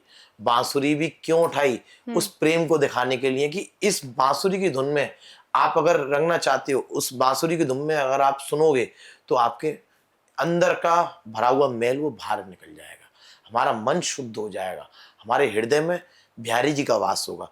तो बिहारी जी ने वृंदावन में प्रेम की लीला करी है और वहां पे अपनी विराट रूप दिखाया है, जो कि महाभारत जैसा युद्ध एक सेकंड में पार करा दिया अर्जुन को। तो ये तो भगवान के अवशेष हैं, ना हम इनको शब्दों में व्याख्यान कर सकते हैं, ब्रिजवासियों को भी व्याख्या नहीं कर सकते, क्योंकि ये पुनर्जन्म के कुछ सखाएं भगवान की, ना जाने इस धरुधारा पर आए हैं। तो भगवान की लीला को मेरे बारे में आपको समझने में मुमकिन नहीं है, बस उनको सूक्ष्म रूप में थोड़ा सा महसूस कर सकते हैं। बांके बिहारी जी को जब देखते हैं तो वो उनके रंग को काला रंग क्यों कहा गया है? भैया वृंदावन के बिहारी जी तो इतने काले हैं, मतलब अक्सर काले लोगों से लोग दूर रहते हैं, लेकिन बिहारी जी इतने नटखट हैं, वो इतने काले होते हुए कभी कभी ऐसे चमकते हैं कि भगवान के प्रेमी भक्तों के आंखों को जब देखते हैं तो भगवान के आंखों में भी आंसू आ जाते हैं कि वो इतने मन विभोर होकर मुझको देख रहा है। कभी वो छोटे छोटे रूपों में भगवान के कुछ चीजें बताने के लिए नहीं होती, वो हमको महसूस होती हैं। भगवान को पसीना आता है, भगवान को हाथों में जब हम मालिश करते हैं तो भगवान के ऐसा लगता है कि भगवान के हाथों में दर्द है, तो भगवान को पसीना भी आता है, भगवान का चंदन बहता है जब हम देखते हैं। तो ये चीजें हम महसूस कर सकते हैं, उसको शब्दों में कैसे व्याख्यान करें। भगवान छोटी छोटी लीला करते हैं, मैंने आपको बताया ना, दूध का प्रसाद हमको इधर होठों पे मिला था, एक चावल का टुकड़ा था, जब हमने बताया कि भगवान को ज्यादा भूख लगी तो हमने पर्दा जब खोला तो भगवान के यहाँ पे चावल लगा हुआ। अरे वाह। तो भगवान की लीलाएं हैं जो कि अगर किसी भी माध्यम से कोई भी कृष्ण प्रेमी भगवान के आश्रय आ रहा है तो अच्छी बात है। अब जैसे वृंदावन को वृंदावन नहीं समझते, रील्स का पॉइंट समझते हैं सभी, मैं भी दूसरे की क्या बोलूं। तो आप करो, सब चीजें करो, लेकिन पहले भगवान को समझ लो कि भगवान कौन है। बिल्कुल। एक बार अगर आपने चैतन्य बुद्धि से बिहारी का दीदार कर लिया तो उसके बाद कुछ नहीं रहेगा। इसलिए बोला जाता है कि भगवान की नैनों में ऐसा जादू है हमारे बिहारी जी के, वो काले होते हुए भी हर वक्त को इतना दीवाना करते हैं कि काले से इंसान दूर रहता है। फिर हमारे बिहारी जी के पास सब आते हैं, पता नहीं क्यों। कजरारे तेरी आंखों में क्या बसा हुआ एक टोना है, तेरा तो हसन अपना तो मरण, बस जान हाथ से धोना है, क्या खूबी हुस्न बयान करूं, सुंदर श्याम सलोना है, ललित मोहनी प्राण धन जीवन, ब्रिज का एक अरे खिलौना है। तो भगवान की नैनों में सब कुछ हमारा बसा हुआ है, हमारा जीवन भी हमारा। यशोदा मैया के ने जब कृष्ण का मुख देखा तो उनको सब कुछ दिख गया ना। तो यही चीज समझो कि पूरा ब्रह्मांड। भगवान मुख नहीं खोल रहे। भगवान ने जब आंखों में अपने इतना तेज है, इतना ईश्वर, तो भगवान के सामने तो हम एक तुच्छ मनुष्य। अभी आपने बांके बिहारी जी के नैनों की बात करी। कहते हैं कि वो तभी पर्दा किया जाता है कि वो चले जाते हैं भक्त आप के देखेंगे साथ। भगवान की जो नेत्र हैं, हम्म। भगवान के जो कमल नयन है, वो एक नौका के सवार है कि हम्म। एक जो इस नौका में चढ़ गया अच्छा। उसका तो जीवन का बेड़ा पार है। जो उस नौका को नहीं समझ पाया कि वो नाव है, कि बात समझो आप, भगवान की नैनों का दीदार, भगवान आप जैसे दर्शन करने जाओ, कोई प्रेमी पागल होगा ना, आप उससे बाहर आके पूछोगे कि बिहारी जी ने क्या पहना था, वो कहेगा भैया बिहारी जी की नैनों में हम तो डूब गए, नहीं याद रहता, सिर्फ कुछ आंखों पे याद नहीं ध्यान रहता। रहता है तो उनके। भगवान के नैन ऐसे हैं कि क- भगवान के नैन एक नौका के ऊपर सवार है, कि नौका नाव पे जो चढ़ गया उसके तो पल्ली नौका पार पार लग हो गई। जाएगी, लेकिन अगर वो नहीं समझ पाया तो नाव में रहते हुए भी कुछ नहीं कर पाएगा। बेसिकली जब भी बांके बिहारी जाएं तो उनके नैनों को ही देखना है और कुछ नहीं देखना, कोई आसपास नहीं देखना, सिर्फ उनके नैनों को देखना है, क्योंकि उस नौका में हमने बैठ करके नैया पार लगवानी है। यही यही सच्चे है। जी और एक और बात, मेरे मन का प्रश्न है कि वो साथ चले जाते हैं और मैंने एक दिन मैंने उनसे कहा हाथ जोड़ के कि सब कहते हैं आप साथ चलते हो, तो ये क्या सत्य है? चलते हैं तो क्या मैं ले जाऊं आपको? भगवान को इसीलिए जो आप कह रहे हैं आप साथ चले जाते हैं, भगवान हमारे मंदिर से नहीं जाए, इसलिए भगवान की पर्दे की प्रथा शुरू हुई, जो कि हमारे पूर्वजों ने शुरू करी। एक दिन ऐसा है जिस दिन रानी भरतपुर की रानी ने दर्शन किए और ठाकुर जी उसमें इतना विभोर हो गए, उसकी आंखों में जब आंसू को देखा तो भगवान उसी के साथ चले गए। उस टाइम पर्दा नहीं लगता था, लेकिन जब उस रानी के साथ भगवान उसके महल में चले गए, जब वो रोती रही, उसके पापा ने कहा कि अब तुम वृंदावन नहीं जाओगे, तो उसकी आंखों में आंसू भरकर जब वो पूरी रात तड़पती रही बिहारी जी के लिए, दर्शन के लिए, कि अब मैं वृंदावन नहीं जा पाऊंगी, जब वो अपने घर वापस गई, तो जब उसने पूरी रात रोते हुए सुबह सुबह जब वो उसकी आंखें खुली तो सामने बांके बिहारी जी उसके खड़े थे। तो यही भगवान प्रतीक्षा करते हैं ऐसे प्रेम की। तो ऐसे ही जब भगवान उस रानी के साथ चले, एक कहानी भी है, एक चमत्कार भी है जो आपने अक्सर सभी भक्तों ने सुना होगा। तो जब भरतपुर की रानी के साथ भगवान चले गए, उस रानी के आग्रह करने पर, क्योंकि वहां पे सेवा पूजा नहीं हो पाती, भगवान हम रानी से मिले, हमारे फोर फादर्स मिले थे, हमारे पूर्वज मिले थे, तो पूर्वजों ने रानी से आग्रह किया, फिर बिहारी जी से वार्तालाप किया, बिहारी जी के चरणों में प्रणाम किया कि हे बांके बिहारी जी, आपके बिना वृंदावन धाम सूना हो चुका है, आपके बगैर वहां पर लीला कौन धरेगा, वहां पर राधा रानी आपकी प्रतीक्षा कर रही है, वहां पे सब ब्रिजवासी आपकी तब सबके हैं भगवान, प्रतीक्षा कर एक रहे के नहीं है, हैं सबके हैं सबके। तो भगवान। भगवान ने इतना हम सबका प्रेम देखा और फिर से हमने बिहारी जी को यहाँ पे लाके स्थापित किया। और उसके बाद कहते हैं ना कि एक मीटिंग होती है, जब बड़ा कोई निर्णय लिया जाए तो मीटिंग होगी, तो हमारे पूर्वजों ने सबने निर्णय लिया कि एक मीटिंग में फैसला हुआ कि आज से भगवान की पर्दे की प्रथा शुरू होगी, जिससे कि भगवान को, ये तो वैसे ही काला है, कभी कभी भगवान का इतना सुंदर हो जाते हैं, मैं आपको गुप्त चीजें बताता हूँ, कभी कभी भगवान इतने सुंदर हो जाते हैं, जब हम श्रृंगार करते हैं तो हमको ऐसा लगता है कि भगवान को नजर नहीं लगे, तो हम काला टीका लगा देते हैं भगवान के। अरे वाह। तो इतने काले हैं फिर भी उनको नजर लग जाए, इसलिए हम काला टीका लगा देते हैं भगवान के। तो ऐसा ही प्रेम हम भगवान से करते हैं। तो जब हमने वृंदावन में फिर पर्दे की प्रथा शुरू हुई, जिससे कि भगवान को नजर नहीं लगे। अब आपने पता नहीं किस मन विभोर से बोला है भगवान से, लेकिन भगवान तो आपके साथ हैं, क्योंकि इस समय अगर मैं इधर हूँ तो बिहारी जी अवश्य रूप से कहीं ना कहीं मेरे पास होंगे, राधा रानी होंगे, कोई ना कोई तो मेरे पास है। मैं ऐसा महसूस कर रहा हूँ, ये मैं नहीं बोल रहा, भगवान मुझसे बुलवा रहे हैं, मेरे पीछे डंडा मार रहे हैं कि तू बोले ऐसा। आप प्लीज बोलिए। हाँ, तो इसलिए हम बोल रहे हैं कि भगवान हर जगह है, बस हमारे समझने का, मन को साफ करने का विषय है। इसलिए पर्दा लगता है कि भगवान हमारे चले नहीं जाए, भगवान को नजर नहीं लगे, इसलिए पर्दे की प्रथा लगती है। पर्दा ना कर पुजारी दिखने दे श्री बांके बिहारी। कितना खूबसूरत भाव है कि पर्दा लगाया है ताकि वो चले ना जाएं। इतने भोले हैं भगवान कि अपने भक्त के प्यार में विभोर होके चल भी सकते हैं। आपके अंदर भाव चाहिए सिर्फ। अब आपसे मैंने इतने प्रश्न और हैं मेरे मन में कि जैसे जो भक्त है कि आप ये बताएं कि सेवा बड़ी या भक्ति बड़ी या भाव बड़ा या रिचुअल्स बड़े?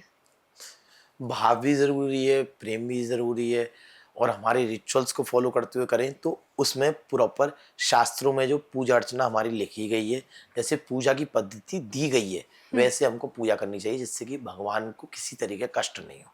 अब बात समझो आप, एक घड़े में भी पानी है, एक बोतल में भी पानी है, दोनों का स्थान, दोनों पानी है, दोनों जल है, दोनों सेम जल है, लेकिन भगवान को किस में पिलाया जाएगा? घड़े का पानी। घड़े का पानी। तो ऐसे ही सबसे पहले पूजा की पद्धति को समझो कि भगवान की कैसे पूजा की जाएगी। तो भगवान छोटे छोटे अंशों में दर्शन देते हैं, जैसे हमको बचपन से सिखाया गया कि भगवान को कैसे आचमन इन द सेंस कि भगवान को कैसे भोग लगाना है। तो भगवान को भोग लगाने से पहले हमको ये समझना पड़ेगा कि अगर हमारे हाथ जूठे हैं तो उनके करुए के बर्तन को, चांदी के बर्तन को कैसे हम छुएंगे? उनको छू तो सकते नहीं, हमारे हाथ जूठे हैं। तो भगवान के बर्तन को छूते समय हम कोनी लगा के ऐसे सेवा करनी है कि हाथ भी स्पर्श नहीं और हमारे हाथ भी धुल जाए। तो ये सब मान मर्यादा है, ये सब मर्यादाएं हैं जो ठाकुर जी की पूजा करते समय हर पुजारी, हर ठाकुर जी की सेवा लेने वाले को पहले समझनी चाहिए कि भगवान की कैसे सेवा हो। सेवा करनी साथ में मर्यादा के साथ, मान भाव के साथ। मर्यादा मुझे लगता है हम तभी पूरी कर मर्यादा हमारी पाएंगे। जा चुकी है, एक कलयुगी बुद्धि ने हमारी मर्यादा पता नहीं धुंधली हो चुकी है कि हम भगवान को मजाक समझते हैं, ठाकुर जी को लेकर वृंदावन धाम में भटकते हैं।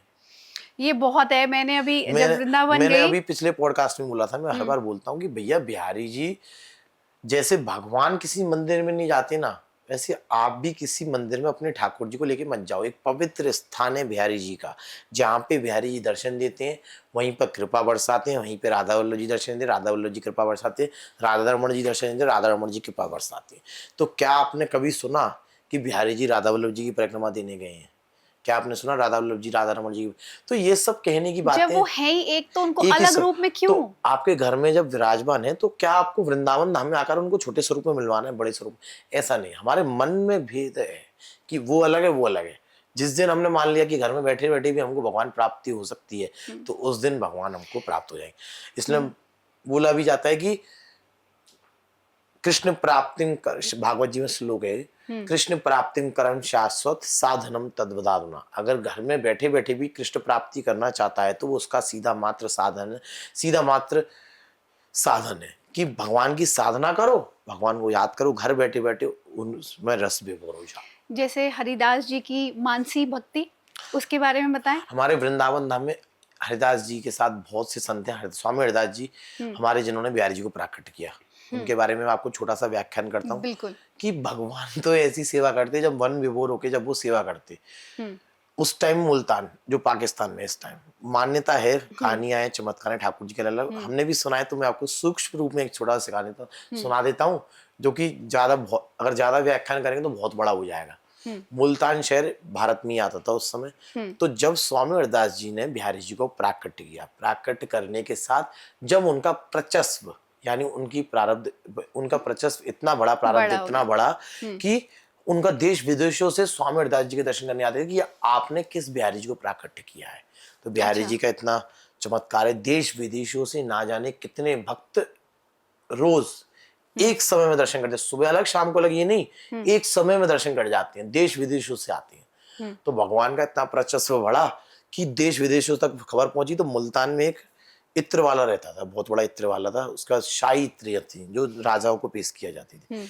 तो जब उसको मालूम पड़ा कि वृंदावन में कोई बिहारी जी हैं जो कि इत्र से प्रसन्न होते हैं, तो वो जैसे उसकी इत्र में ये मानते हैं कि कितनी बेशकीमती इत्र थी, उसका सोने के पात्र में वो इत्र लेके गया, और इत्र लेकर जब वो चला उस मुल्तान के शहर से, वन से, तो वहां से जब वो चला, उस टाइम भारत और पाकिस्तान अलग अलग नहीं था, उस टाइम एक ही था। तो जब वो इत्र वाला वहां से चला, उसमें इत्र में ऐसी महक थी, ऐसी सुगंध थी कि जिस वन से वो चलता, जिस गांव वो पड़ता, चाहे वो दिल्ली हो, चाहे वो मेवाड़ हो, चाहे वो राजस्थान हो, चाहे वो कोई भी रास्ता हो, पंजाब हो, लुधियाना हो, तो जिस रास्ते से वो पड़ता, वो इत्र के वो दीवाने होते, उस इत्र में इतनी सुगंध में पागल होके वो उसी के साथ चल दिए थे। अरे वाह। तो उस इत्र वाले ने पता नहीं सैकड़ों भक्त उसके साथ चल दिए कि वृंदावन में कोई है, ये ले जा रहा है सोने के पात्र में इत्र।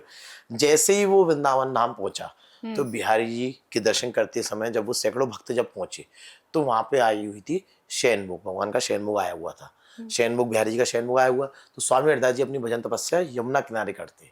यमुना किनारे जब तपस्या कर रहे तो तपस्या करते समय जब मानसी सेवा, जो आपने बोला मानसी सेवा में, जब संत के पास उन्होंने बोला बिहारी जी के पुजारियों ने कि अभी तो बिहारी जी का शैनमुख आया हुआ है, तो आप ऐसा करो यमुना किनारे स्वामी हरिदास जी के दर्शन कर आओ। तो स्वामी हरिदास जी के दर्शन जब करने गया वो इत्र वाला और सभी भक्त वहां पे जाके मानसी सेवा में स्वामी हरिदास जी प्रिया प्रीतम के साथ होली खेल रहे थे। यानी जब राधा रानी पिचकारी मारे तो कृष्ण जी रूठ जाएं, तो कृष्ण जी जब पिचकारी मारे तो राधा रानी रूठ जाएं। कभी तो कृष्ण जी पे ऐसा चटक रंग डाले राधा रानी, कभी राधा रानी पे। जब राधा रानी ने कृष्ण पर ऐसा चटक रंग डाल दिया तो कृष्ण जी पे रंग खत्म हो गया, रंग उनकी कपोल में जो बाल्टी होती है उसमें रंग खत्म हो गया। तो स्वामी हरिदास जी की मानसी सेवा में जब वहां पर जब संतों ने जब उस इत्र वाले ने प्रणाम किया तो उनके चरणों में वो ये इत्र प्रसादी रख दी कि ये आपके बिहारी जी के मैं लेकर आया हूं, आप इसको स्वीकार करो, आप उनकी सेवा कर देना। उनकी सेवा में लीन होकर उसने वहां पे रख दिया। और स्वामी हरिदास जी भजन तपस्या जब कर रहे हो उसमें रास विलास में, जब होली का पर्व चल रहा है, जब उनकी पिचकारी में रंग खत्म हो गया तो उन्होंने मन में ही उस इत्र की बोतल को यमुना जी में फेंक दिया। इत्र की बोतल को, सोने के पात्र को यमुना जी में फेंक दिया। तो जब पिचकारी कृष्ण जी ने राधा रानी में पिचकारी मार दी और बाकी की लीला खत्म हुई, जब वो अपने ध्यान मग्न से उठे, जब उन्होंने देखा कि ये संत ये इत्र वाला दर्शन देने आया है, तो एक सर्वश्रेष्ठ व्यक्ति के सामने हम कुछ बोल नहीं सकते, एक संत के सामने कोई भी व्यर्थ के प्रश्न नहीं पूछे। लेकिन इत्र वाले के मन में आया कि मैं तो इतना, ये बाबा कैसा मिला मुझे, तो इसने मेरा इत्र का यमुना जी में फेंक यमुना दिया। जी में डाल दिया। अब मन ही मन वो तो परेशान हो गया। तो ये वो बोला कोई बात नहीं। अब स्वामी हरिदास जी ने उससे बोला जा बेटा दर्शन करके आ बिहारी जी के। अब भोग के कपाट खुल गए। जैसे जैसे वो निधियों में प्रवेश कर रहा उसे इत्र की महक आने लगी, वही महक साथ चल रही है, महक आने लगी। जैसे जैसे वो बिहारी जी के पास जाता जा रहा वो सुगंध बढ़ती जा रही। जैसे उसने बिहारी जी के दर्शन करे तो उसने देखा कि वह जो इत्र लेकर आया उसकी आंखों में आंसू भर आए। वो जो इत्र लेकर आया बिहारी जी उसी रस में विभोर होकर उसी इत्र में नहा रहे थे। क्योंकि तो वो यही लीला पिचकारी है उन्होंने भगवान डाली की। दी थी। ये मानसी सेवा में ऐसी मान्यता है कि अगर मन से कोई सेवा की जाए, मन से प्रेम से भगवान की सेवा की जाए तो भगवान उसको स्वीकार करते हैं। ऐसी जब वो उसके आंखों में इत्र वाले के और सभी प्रजा के सब जो आए थे दर्शन करने, उनकी आंख में आंसू आ गए कि इतनी कृपा, इतनी मैंने आज चमत्कार देखा है। मैं जीवन को यहीं पर नौछावर करता हूँ। और जब ही से वो वृंदावन वास ले लिया उसने। वृंदावन की महिमा मत समझे गुड़ को चील, ऐसा मान्यता है। तभी मुझे लगता है इत्र इतना प्रिय हो गया वृंदावन में। बहुत सी लीलाएं हैं भगवान की। भगवान को सबसे ज्यादा प्रिय इत्र है, सारे भगवान को प्रिय। भगवान की एक छोटी मोटी लीलाएं नहीं है, भगवान को समझना बहुत मुश्किल है। मोहित जी, सब बोलते हैं कि कृष्ण जी को खुश करना है तो श्री राधा राधा बोलना है। रा नाम लेते ही कृष्ण खड़े उठते हैं और धा नाम लेते ही पीछे भागते हैं। अरे वाह। जिस समय हमने श्री राधा बोल दिया, अभी हमें इस समय बोल दिया, तो यहाँ पर कृष्ण हमारे आ गए। ये मैं नहीं कह रहा, ये साक्षात शास्त्रों में ग्रंथों में लिखा हुआ है कि राधा रानी हर समय कृष्ण के साथ हैं और कृष्ण राधा रानी के साथ है। कृष्ण और राधा अलग नहीं है, वे कृष्ण की आदि दैविक शक्ति है राधा, और राधा ही कृष्ण है, कृष्ण ही राधा है। इसलिए हम तो ब्रिजवासी क्या बोलते हैं, वृंदावन में कभी जय श्री कृष्ण नहीं बोलते, गुजरात में चलता है वृंदावन में जय श्री पर कृष्ण, ऐसा क्यों? वृंदावन में राधे राधे बोलते हैं। क्योंकि हम राधा रानी के चरणों को प्रणाम करते हैं कि बिहारी जी हमारी स्वीकार करें ना करें, राधा रानी आप स्वीकार करोगी तो Bihari ji automatically supreme court पे हाजिर लग जाएगी हमारी। इसलिए बोला जाता है राधे तुम बड़ी भागनी, कौन तपस्या कीन, तीनों लोक तारण तरण सो तेरे आधीन। यानी तीनों लोगों के स्वामी आपके श्री चरणों के दास हैं। तो बिहारी जी को प्रसन्न करने से अच्छा है हम तो राधा रानी आपको प्रसन्न करेंगे, हम आपके चरणों को दबाएंगे कि राधा रानी आप प्रसन्न हो तो बिहारी जी अपने आप प्रसन्न हो जाएंगे, क्योंकि वो आपके चरणों को दबाते हैं। अगर आप खुश हो तो बिहारी जी ऑटोमेटिकली खुश हो जाएंगे। तो इसलिए सभी ब्रजवासी राधा नाम बोलते हैं। तभी राधा आप बांके बिहारी जी का आपने बोला कि कभी आप परांदी लगाते हैं या कभी आप ऐसे गहने चूड़ी भी डालते हैं, तो कि राधा और कृष्ण एक साथ हैं उस एक ही विग्रह स्वरूप है, में, एक ही स्वरूप है श्री विग्रह भगवान में का। एक साथ हैं राधा जी और कृष्ण एक जी साथ हैं। जी। तो जब आप ये श्रृंगार करते हैं राधा जी और कृष्ण जी का सोच के, तो आप सोच के करते हैं या आपसे होता भगवान चला अपने जाता आप है? कराते हैं। जब अच्छा। हम जब भगवान को दिखाते हैं ये सेवा आई है, किसी भक्त ने जिसने प्रेम अर्पण किया है उसकी तो भगवान ऐसे स्वीकार करते हैं मानो 15 आधे घंटे में श्रृंगार हो गया। और जब स्वीकार नहीं करते हैं तो अच्छा। भगवान 1.5 2 घंटा तैयार होने में लगा देते हैं। कभी इधर से गिरते हैं साड़ी, कभी उधर से गिरते हैं, कभी पल्लू नहीं बनता है हमारे हाथों से। लेडीज जो पल्लू बांधती है ना साड़ी में, तो वो हमें बांधना आता है, जो वो नहीं बनता है कभी। भगवान ऐसे हमें छोटे छोटे अवशेष देते हैं कि ये पवित्र मन नहीं है, इसका स्वीकार नहीं कर रहे हैं, ऐसे करके। तो फिर आप वो श्रृंगार नहीं चढ़ाते? श्रृंगार चढ़ाते नहीं, भक्त उसको चरणों में अर्पण कर देते हैं। अब वो भी तो भक्त भाव से लेकर आया है, किसी को निरादर थोड़ी नहीं करेंगे भगवान। भगवान ये कहेंगे मैं धारण नहीं करूंगा लेकिन अपने चरणों में तो रख लूंगा, अपने चरणों में रख ले, यही बहुत बड़ी कृपा है, सबसे बड़ी कृपा है उनको भगवान। पता है कि वो श्रृंगार लेकर आए हैं, पर भाव के ऊपर निर्भर भाव करता है कि प्रेम भगवान जरूरी है। कैसे स्वीकार करेंगे। और कृष्ण जी को सबसे प्रिय कहते हैं दूध है, दूध दही मक्खन, ऐसा ही सिर्फ वही प्रिय है खाने में? भगवान ने भगवान को हर भक्त, हर एक गौ माता, हर ब्रिजवासी, हर एक पवित्र मन वाला प्रिय है। चाहे मैं गैया लूँ, क्योंकि गैया को स्पर्श करने के साथ ही कृष्ण प्रसन्न हो जाते हैं। गैया का जब वो दूध पीते हैं, मान्यता है कि जब यशोदा मैया ने कृष्ण जी को बोला कि आप मेरे घर में आकर दर्शन दो, तो उनके मन में ये नहीं था कि मेरा बच्चा ऐसा होगा। उन्होंने किसके लिए करा? ग्वालों के लिए, कि कौन रास रचेगा, गैयाओं के लिए। ये मेरी यहाँ पर इतनी गैया हैं, 9 लाख गैया, इनकी सेवा कौन करेगा? तो भगवान को भी प्राप्त करने के लिए हमारे मन में उनसे प्रेम करने वाली वस्तु आनी चाहिए। जैसे बिल्कुल। भगवान को गैया प्रिय है, छोटी छोटी गैया, छोटा छोटा ग्वाल, ग्वाल, छोटा समीरो मदन मदन गोपाल। गोपाल। तो ऐसे भगवान को गैया प्रिय थी। तो वासुदेव जी ने जब बोला कि आगे वंश बढ़ाने के लिए और दूसरा ये गैया की सेवा करने के लिए, और यहाँ पे ये जो दास हैं तुम्हारे सुदामा और ये सब किसके साथ खेलेंगे? तो कृष्ण से आग्रह किया। तो ऐसे करके भगवान, मान्यता है कि भगवान ऐसे करके इस धरती पर जन्म लिया।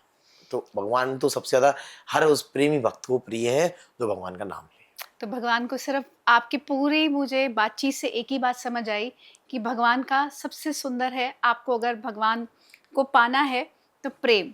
और कृष्ण जी तो सबसे, बांके बिहारी कृष्ण कहिए, राधा वल्लभ कहिए, राधा रमन कहिए, रूप तो वो एक ही हैं, अलग अलग सेवा के भाव से वो आपके आते चले गए, और सेवा के भाव से और कैसा आप प्यार देते हैं वो सामने आते चले गए। तो आपका बहुत बहुत शुक्र कहूँगी मैं, थैंक यू कहूँगी कि कैसे मैं आज एक भाव में आप हमें अंदर तक ले गए कि कितना ज़रूरी है आज की जनरेशन को ये समझना कि अगर आप जा रहे हैं वृंदावन, थोड़ा सा ध्यान रखें। ऐसे निधि वन एक बहुत बड़ी जगह है, उसको पढ़िए समझिए, जैसे मोहित जी ने कहा है, तब जाइए, एक पाप के भागीदार ना बने। और वृंदावन एक बहुत पूजनीय स्थान है, उसको जब जा रहे हैं तो उसको पिकनिक स्पॉट ना समझे, वो आप भक्ति के लिए जाएं, बहुत कुछ पाके आएंगे, गवा के ना आइए। और आपका बहुत बहुत धन्यवाद मोहित जी। राधे राधे। राधे राधे। वृंदावन धाम आने से पहले हम मन में बिहारी जी को याद करते हैं, और आप भी मन में यहाँ पे स्मरण कर सकते हैं ये चीज। मन में है बसी बस चाहे यही, प्रभु नाम तुम्हारा उच्चारा करूं, बिठला के तुम्हें मन मंदिर में, मन मोहनी रूप निहारा करूं, भरी के द्रग पात्र में प्रेम का जल, पग सुंदर नाथ पखाना करूं, बन प्रेम पुजारी तुम्हारा प्रभु, नित्य आरती भव्य उतारा करूं। यानी इसमें आपने देखा भरे के द्रग पात्र, यानी अपनी आंखों में आंसू भरकर आपके चरणों को धोते हुए, यानी हमारे मन के मंदिर में ऐसा पवित्र भाव आए कि मन में बिहारी जी को बसाएं, अपने आंखों से के आंसू से उनके चरणों को धोएं, उनका श्रृंगार करें, और उस श्रृंगार के बाद जो आरती होगी हमारे मन में, वो अद्भुत होगी, वो दिव्य होगी। ये हर भक्त मन में मानसी सेवा में कर सकता है। घर बैठे बैठे याद करो भगवान को, भगवान आज नहीं तो कल अगर कष्ट दिया है तो सुख भी देंगे। और ज्यादा इसलिए बोला जाता है कि दुख में सिमरण सब करे, सुख में करे ना कोई, और सुख में जो सिमरण करे तो दुख काहे को होई। भगवान को हम दुख में तो याद कर लेते हैं, सुख में कोई याद नहीं करता। इसमें सुख में भी याद करो, दुख में भी याद करो, और दोनों जगह याद करोगे तो काय को दुख होगा। तो यही बिल्कुल, बात है वो कि संभाल भगवान को हर लेंगे। समय याद रखो। बिल्कुल। राधे राधे। राधे राधे।